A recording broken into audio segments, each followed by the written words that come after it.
Now the Three Martini Lunch with Greg Columbus and Jim Garrity. And welcome, everyone, to the Tuesday edition of the Three Martini Lunch. Along with Jim Garrity of National Review, I'm Greg Columbus of Radio America. We've either got all bad or all crazy martinis today, so let's just call them crazy bad martinis. We are recording this before Prime Minister Netanyahu addresses the joint session of Congress to warn about the dangers, as he sees it, of rushing into a nuclear agreement with Iran. As Jim mentioned a moment ago, perhaps that'll provide a late good martini, but for our purposes today, we have pretty much all bad and all crazy. We start with Hillary Clinton, and this is the ABC News version of the story.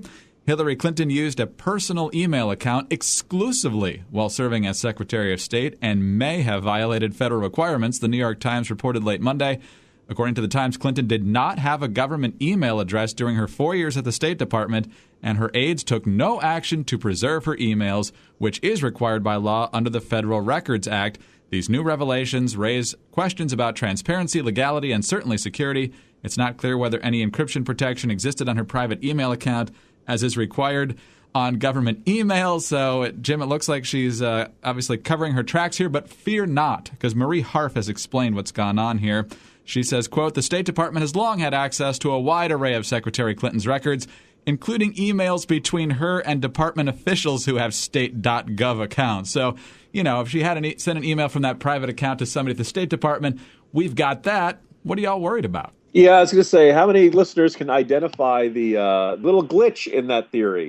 As long as the only emails she spent in the entire 4 years were only to other State Department employees, we're golden. It's no problem. Except, what if she didn't? What if she sent it to anybody in any other governments? What if she sent it to anybody in the private sector? That only covers a fraction of her overall emails. And, you know, people say, well, how many emails are we talking about? The short answer is we don't know. Now, I guess we could say that in a way this is sort of the good martini, because this is a giant stinking headache for the her nascent political campaign.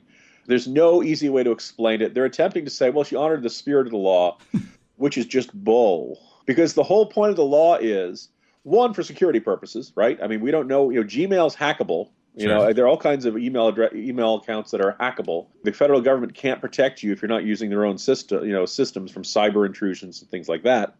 And then the second thing, you have to have it on a government server so that Edward Snowden can leak it. No, I'm just kidding. I'm a Julian Assange. There's the security issue, but then the other one is just, for history and also observing, like, this is public disclosure. Like, the idea being everything that lawmakers do while they are serving in our capacity, other than, a note to Bill Clinton saying, pick up some milk and eggs on the way home, the public has a right to know that there is look, you're on the clock for us. Anything relating to your work, unless the information is classified, unless there's some sort of national security interest, we have the right to see that. And that's what at the heart of all sunshine laws, all public disclosure laws, all Freedom of Information Act requests and things like that.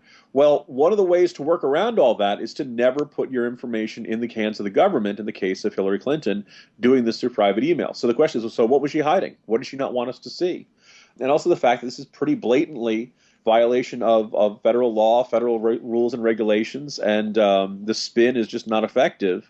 You may recall a while ago, Greg, Trey Gowdy was saying there was a concerted effort to hide information regarding Benghazi documents. And Right. People kind of roll their eye, crazy Trey Gowdy, there he goes, claiming a systemic intentional decision to withhold certain documents from Congress. Well, you think maybe this is what he had in mind? By the way, my colleague Jonah Goldberg points out, raising an interesting question, like, so did no one notice over 4 years that she didn't have any emails? Wouldn't anybody else in the cabinet have said, hey, I'm getting hillary.clinton@gmail.com instead of, hclinton@state.gov.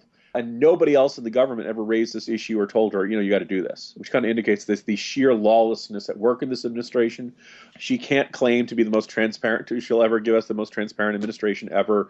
It's every bit the Clintons we've come to expect. The dishonesty, the lying, the secrecy, and the just absolute flaunting the law after you take an oath to uphold and protect them. On to the second bad martini here. And as we've mentioned just as recently as yesterday, Jim, ever since the Republicans got full control of Congress following the 2014 midterm elections, it's basically been Obama unleashed. He wasn't humbled by the drubbing in the midterm elections. He feels freed now to just try and ram whatever he can by executive order down America's throat. We're obviously still having the huge debate over the immigration action that he took in November. We're still having that funding debate with the Department of Homeland Security. And, of course, there's now a big debate about the president's effort to ban one of the more popular ammunitions affiliated with the AR-15 semi-automatic weapon. The administration is referring to that as armor-piercing bullets. But yesterday at the press briefing, Josh Earnest was also asked about whether the president plans to unilaterally take action when it comes to changing the amount of taxes people pay. Here's what he said. The president has asked his team to examine the array of executive authorities that are available to him to try to make progress on his goal. So I'm not in a position to talk about those in any detail at this point, but the president is very interested in this avenue generally. I'm sure he is. Jim, from the analysis I've heard so far on this, the president clearly cannot change the actual tax rates, but he thinks he might be able to go around and unilaterally wipe out some loopholes, which I'm pretty sure is also against the law. The alleged constitutional law professor is going around coming up with new innovative ways of breaking the Constitution. For all the time we kind of say, oh, when is the American people going to wake up to this? Isn't it kind of true there's not a single Democrat in Congress willing to say, whoa, whoa, whoa, whoa. If you're doing that, you don't need me. Right? Why am I here if you don't need us? And by the way, we saw some, Sheila Jackson Lee and the likes of them coming up with ideas for executive orders that Obama could do because they couldn't get their bills passed because they didn't have the votes. And I remember thinking, we have an entire Democratic Party that is pretty much on board with the idea of just eliminating the traditional system of government and running the government by executive orders and fiats and with a unilateral ruler. There are a lot of folks on the right who say, well, that's okay. We win this in 2016 and we'll end up being able to do everything we want by executive order. But, as a guy who really likes America and likes the way it was when I was growing up and liked the system of government and checks and balances, I don't like this, dictatorships are going to be okay once we're in charge. I don't like that. That's not what we're supposed to be about. We are conservatives, not right-wing radicals. We care about how things get done, not just what gets done. I think impeachment does have to get back on the table, and this is where I start sounding like a crazy radical. But look, if you start attempting to tell the IRS, don't enforce certain laws, the same way you've just told the immigration folks, don't deport certain people. We're now at a point where our system of government is being completely undermined, and you can throw into that the Iran deal and the fact that the president despite the fact this is a treaty, he's just going to say, well, we're not going to call it a treaty, thus the Senate doesn't have to ratify it by 2/3. This guy just invents, just decides to change the words. What's that line from Alice in Wonderland? When I choose a word, it means exactly what I want it to mean, no more and no less. He invents what the words mean in order to get what he wants at any given moment. Jim, we're going to obviously get into this a little bit more in the third martini, but with this latest overture from the White House, it seems like every step along the way here in the last couple of weeks, the Republicans on this funding issue for executive amnesty and the Department of Homeland Security have been thrown a life vest, first by the federal judge in Texas, which still didn't change the debate, and now the president clearly saying, I'm not stopping here when it comes to executive action. I'm even going to go after how much people are paying in taxes. So at what point does it simply become more important to defend the Constitution than to make sure Phil in IT at Department of Homeland Security gets his paycheck in 2 weeks? Yeah, there's that. Just kind of as we kind of go through, issue after issue in which the administration is basically saying we don't need Congress. We're going to change the laws on ourselves through executive orders. Alapundit over at Hot Air is kind of speculating this is actually making it more likely the Supreme Court is going to slap down a lot of this stuff. That this isn't a one-time example. It's not a unique set of circumstances. It is a broad observation of philosophy that fundamentally at odds with the Constitution. That we should get at least 5 justices on board for that. I'm not so sure about that. I don't like counting on that. I don't really think they should be declaring this as unconstitutional, since I think it is unconstitutional.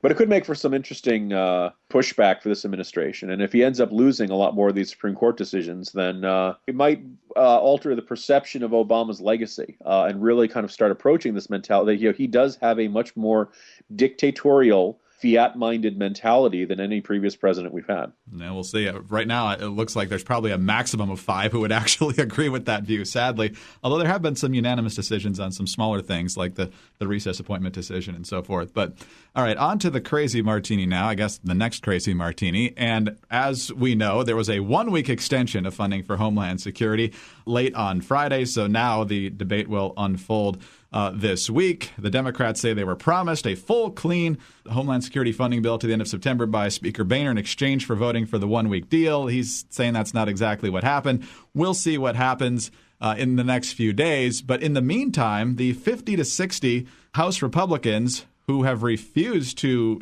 go along with the clean bill because they don't want to fund Obama's unilateral action on amnesty. They're now in the crosshairs of a super PAC affiliated with the House GOP leadership. One of those being targeted is Kansas Republican Tim Huelskamp. Here's the ad that's running in his district. While the threats grow, conservatives in Congress want to beef up our security, enhance cybersecurity, and put real teeth in immigration enforcement.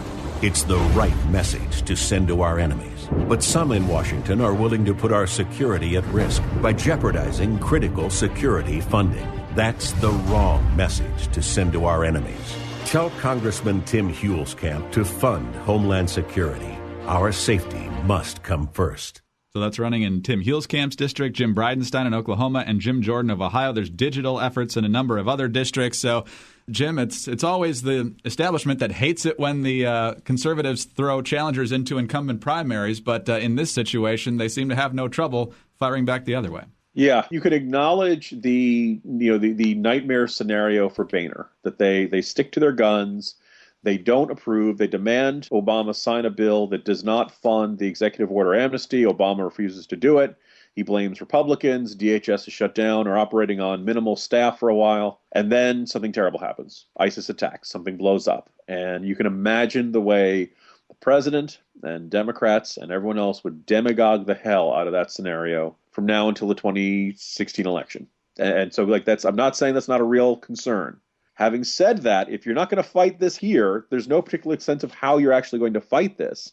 And the idea that any group is going to go after other Republicans on this with that kind of an attack ad is I think is not helpful. I just don't think that. Do you think Tim Huelskamp really doesn't want to protect the country? The whole reason he doesn't want to do executive order amnesty is because I think a lot of Republicans believe this makes the country less safe.